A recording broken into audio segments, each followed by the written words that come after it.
মধ্যপ্রাচ্য সফরে সিরিয়ার ওপর থেকে নিষেধাজ্ঞা তুলে নেওয়ার ঘোষণা দিয়েছিলেন মার্কিন প্রেসিডেন্ট ডোনাল্ড ট্রাম্প। বলেছিলেন সিরিয়ার জন্য হবে এক নতুন সূচনা।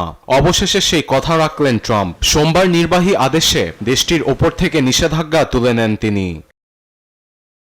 সামাজিক যোগাযোগ মাধ্যম ট্রুথ সোশ্যালে এ তথ্যটি নিশ্চিত করেছেন ডোনাল্ড ট্রাম্প। যুক্তরাষ্ট্র সিরিয়াকে একটি স্থিতিশীল, ঐক্যবদ্ধ, শান্তিপূর্ণ রাষ্ট্র হিসেবে দেখতে চায় বলে জানিয়েছেন তিনি।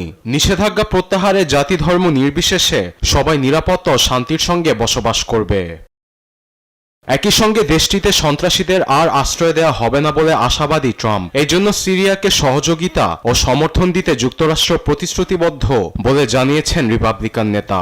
আবার 518 সিরিয়ান নাগরিক সহ একাধিক সংস্থার উপর থেকে নিষেধাজ্ঞা প্রত্যাহারের বিবৃতি দিয়েছে মার্কিন ট্রেজারি, যা দেশের সামাজিক ও অর্থনৈতিক কাঠামো পুনর্গঠনে ভূমিকা রাখবে বলে মনে করে ওয়াশিংটন। তবে স্বৈরশাসক আসাদ ও তার সহযোগীদের অনেকের ওপর নিষেধাজ্ঞা বহাল থাকছে।